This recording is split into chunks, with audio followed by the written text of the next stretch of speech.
చూస్ country delight, live better. ఇప్పుడే country delight app ని download చేసుకోండి. సో ఇప్పుడు పెద్ద పెద్ద ప్రాజెక్టులకి కేర్ ఆఫ్ అడ్రస్ అంటే మనం గీతా ఆర్ట్స్ అని అక్కడ చూపిస్తాం, లెఫ్ట్ లో ఉంది ఇదే ఆఫీస్, వెళ్ళండి లోపలికి అంటాం. ఎందుకు ఇంత టైం తీసుకుంటుంది గీతా ఆర్ట్స్ సినిమా విషయంలో? ఇన్ని కథలు వస్తూనే ఉన్నాయి, ఓటీటీ వచ్చింది, ఆహా వచ్చింది. అంటే ఇప్పుడు అరవింద్ గారి సినిమా సేఫ్ కాదని ఒక సైన్ మీరే చెప్తున్నారా, లేకపోతే ఏంటి? స్టేక్ పెరిగిపోయింది కదండి. అంటే ఇప్పుడు ఇరువరకు సినిమా అంటే 50 కోట్లు 60 కోట్లు మ్యాక్స్. అవును, నేను వచ్చినప్పుడు 20 కోట్లు 25 కోట్లు అంటే మ్యాక్స్. అప్పుడు మగధీరాకి అరవింద్ గారు 32 కోట్లు 33 కోట్లు పెడుతున్నారంటే అబ్బా అయ్యి బాబాయ్ అన్నారు. అంటే వెరీ హ్యూజ్ సినిమా. టుడే పెద్ద సినిమా తీయాలంటే 500 కోర్స్. అవును, 500 కోర్స్ లేకుండా మనం పెద్ద సినిమా తీయలేం today with remunerations and everything. Stake పెరిగిపోయింది. సో అంత రిస్క్ అరవింద్ గారు చెయ్యాలా లేదా అనేది ఆయన ఏజ్ గాని ఆయన ఒక చేసేసిన తర్వాత it's up to pure his call. నా వరకు వస్తే I'm so happy what I'm liking. నాకు ఇష్టం ఉన్న సబ్జెక్ట్ లో నాకు చేయించే వరకు నేను ఒక కూల్ లైఫ్ మీద వస్తే నేను ఏదో పరిగెట్టి ఏదో కొట్టేయాలనేది అంత ఆపర్చునిటీ వస్తే I will use that opportunity గానీ ఆపర్చునిటీ గురించి పరిగెట్టేస్తే మంచిది కాదు. సో ఎప్పుడు కూడా పరిగెట్టలేదు. నాకు ఏంటంటే నా డెస్టినీ నన్ను తీసుకెళ్తూనే ఉంది. దాంతో నాకు దొరికింది నేను బాగా యూజ్ చేసుకున్నాను తప్పితే నేను అక్కడికి వెళ్ళాలని టార్గెట్ పెట్టి పరిగెట్టింది అయితే ఎప్పుడు లేదు. సో బట్ బనీవాస్ బ్రాండ్ కి పెద్ద పెద్ద హీరోలతోనే సినిమాలు తీయచ్చు. ఎందుకంటే చాలా చూజీగా వద్దులే మనకొద్దు అంత రిస్క్ అనుకుంటారా, లేకపోతే అడగటం మొహమాటమా, ఎట్లా? బనీవాస్ అనుకుంటే ఒక ప్రభాస్ తో తీయచ్చు, బనీవాస్ అనుకుంటే ఒక మహేష్ బాబు తో తీయచ్చు, బనీవాస్ అనుకుంటే ఒక జూనియర్ ఎన్టీఆర్ తో తీయచ్చు. అది అరవింద్ గారు కాంబినేషన్ అనేది తీయాలి 100%. ఇప్పుడు అరవింద్ గారు how he want to design his, because he's at 70s, how he want to design his life అనేది కూడా నాకు డిపెండ్ అయి ఉంటుంది. లేదా నేను అక్కడి నుంచి ఇండివిజువల్ వచ్చి స్టార్ట్ చేయాలి. ఓకే, బట్ ఆయనకి నాకున్న relation I don't want to, ఇప్పుడప్పుడు నాకు అట్లాంటి ఆలోచనలు ఏం లేవు యాజ్ ఆఫ్ నౌ. ఓకే, ఏదన్నా ఇప్పుడు ఇంకా నాకు ఏజ్ ఉంది కాబట్టి ఫ్యూచర్ లో ఏదన్నా నేను ఏదన్నా ఇంకో స్టెప్ తీసుకుని వెళ్ళాలి అన్నప్పుడు దెన్ 100% పెద్ద సినిమాలు అంటే డైరెక్టర్స్, హీరోస్, కథ ఇదంతా ఒక ఏంటి బనీవాస్ గారు పిలిస్తే రాని డైరెక్టర్సా? అట్లాగే ఉంటుందండి అసలు. మీరు ఎక్కువ కాదు, ఇన్ ఫ్యూచర్ మీరు ఎక్కడ ఉంటారు సినిమా ఇండస్ట్రీలో? మీరు పాలిటిక్స్ వెళ్ళి ఎమ్మెల్యే మినిస్టర్ ఏదో అయిపోతారు అనుకుంటున్నారు. అవును, అప్పుడు సినిమాలు తీయకూడదు ఏంటి? ఓహో, ఓకే. నా మెయిన్ ఇన్కమ్ ఏది? సో అప్పుడు మీరు ఇప్పుడు అల్లు అరవింద్ గారు బనీవాస్ గారిని పెట్టుకున్నట్టు బనీవాస్ గారు రోషన్ పెట్టుకున్నట్టు అందుకే కదా టీమ్స్ డెవలప్ చేసుకుంటున్నాను. డెఫినెట్ గా ఆ టీమ్స్ లో టీమ్ కాదు సార్, రోషన్ డెవలప్ చేశారు 100%. ఇప్పుడు 100% నేను టీమ్స్ డెవలప్ చేసుకుంటున్నాను.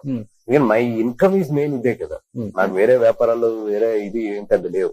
My income is this only. So నేను పాలిటిక్స్ లోకి వెళ్ళినా ఖాళీగా ఉన్నా ఇంట్లో 4 ఏళ్ళు లోపలికి వెళ్ళాలంటే నేను సినిమా తీయవలసిందే 200%. నాకు దీనికన్నా కూడా పెద్ద వేరే వ్యాపారం కూడా ఏం రాదు. అవును. సో పవన్ కళ్యాణ్ గారు అంటే అమితమైన ప్రేమ బనీవాస్ గారికి. సో ఇప్పుడు డిప్యూటీ సీఎం అయిపోయారు మీ బాస్. ఇన్ ఫ్యూచర్ జనసేన నుంచి ఎమ్మెల్యేగా పోటీ చేసే అవకాశం ఉంది బనీవాస్ గారు. 200% కాన్స్టిట్యూన్సీ కూడా రెడీ ఉంది, చెక్ చేసుకుంటున్నారు నీట్ గా. సో 2029 ఎక్స్పెక్ట్ చేయొచ్చా మేము? నాకైతే మనసులో ఉంది. But at the same time it depends on the situations, it depends on the time, it depends on my financial situation at that time. Okay, because 4 years మనసులో అయితే ఉంది. బట్ ఈ 4 years లాస్ట్ మొన్నే చేయాల్సింది కదా. మొన్నే చేయాల్సింది. బట్ ఏంటంటే 100% అప్పటికి ఇంకా నేను ఫైనాన్షియల్ గా గానీ లేదంటే సినిమాలు కూడా రన్నింగ్ లో ఉన్నాయి, కమిట్మెంట్స్ ఉన్నాయి. ఇవన్నీ గవర్నమెంట్ పట్టణ వదిలేసి వెళ్తాం కూడా నాకు అప్పుడు కరెక్ట్ కాదనిపించింది. పొలిటికల్ కెరీర్ లో ఎలా ఉంటుంది సపోర్ట్ పవన్ కళ్యాణ్ గారికి బనీవాస్ గారు? లేదండి, అంటే ఆయన కష్టపడే వాళ్ళని ఎవరైనా సరే ఆయన ఎంకరేజ్ చేస్తారు. ఓకే, 100%.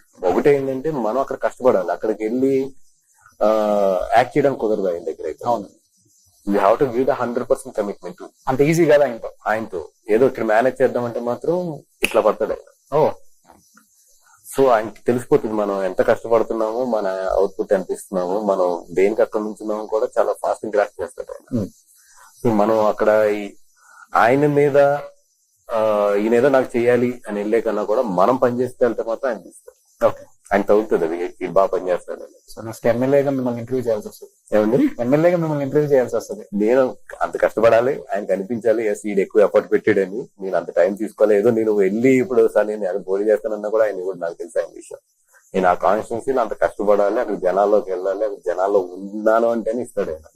బికాస్ ఆఫ్ ఈ నోస్ మీ ఫ్రమ్ చైల్డ్, చాలా సంవత్సరాలు తెలిసేది మాత్రం ఆయన అంత ఈజీగా కూడా అయిపోయింది. ఎందుకంటే మీకు ఆంధ్రప్రదేశ్ లో మూల తెలుసులే, ఎందుకంటే ప్రజారాజ్యం అప్పుడు బాగా అంటే అక్కడి నుంచి ఉన్నాను. అండ్ రెండోది పాల్గొని నాకు పుట్టి పెరిగిన ఇది మొత్తం. అవును. సో అక్కడ అందరూ ఆల్మోస్ట్ చాలా మంది తెలిసిన వాళ్ళు అందరూ. ఇవన్నిటికన్నా కూడా మెయిన్ చెప్తున్నా కదండి, ఆ రోజు సిచ్యువేషన్స్ పెట్టి ఉంటాయి ఇవన్నిటితో. సేవ చేయడం బాగా ఇంట్రెస్ట్, హెల్పింగ్ ఉంది నాకు. అంటే నిజంగా నాకు ఫైనాన్షియల్ సపోర్ట్ ఉంటే, అంటే హెల్పింగ్ కి financial support is very important. ఒక టైంలో నేను నాకున్న దాంట్లో బాగానే చేసుకుంటూ వెళ్ళాను, బట్ ఇంకా నా వల్ల కాదు అన్నప్పుడు తగ్గింది కొంచెం. అప్పుడు అనిపించింది, అరే నా దగ్గర కొంచెం డబ్బు ఉంటే బాగుండు అని. ఇప్పుడు ఏదో పేపర్ లో చదువుతాం వాటిని. నాకు చిన్న పిల్లలు చాలా ఇష్టం, నాకు పిల్లల విషయంలో చాలా ఫాస్ట్ రేట్. 50,000 లక్షల దగ్గర నేను ఇమీడియట్లీ రియాక్ట్ అయ్యి పంపించేస్తూ ఉంటాను. నాకు 10 లక్షలు అవసరం అయినా నాకు నా చేతిలో 50,000 ఉన్నా 25,000 ఉన్నా పంపించేస్తాను. ఒక్కోసారి నాకు ఏదో అనిపిస్తుంది ఒక 3 లక్షలు 4 లక్షలు పంపాలని, బట్ నా ఫైనాన్షియల్ సిచ్యువేషన్ సపోర్ట్ చేయదు. అట్లాంటప్పుడు అనిపిస్తుంది కొంచెం నాకు ఎక్కువ ఇవి, సో దట్ గుర్తు చేయగలను అనేది. సుమన్ టీవీలో మీ పర్సనల్ అండ్ బిజినెస్ ప్రమోషన్స్ కోసం కింది నెంబర్ కి కాంటాక్ట్ చేయండి.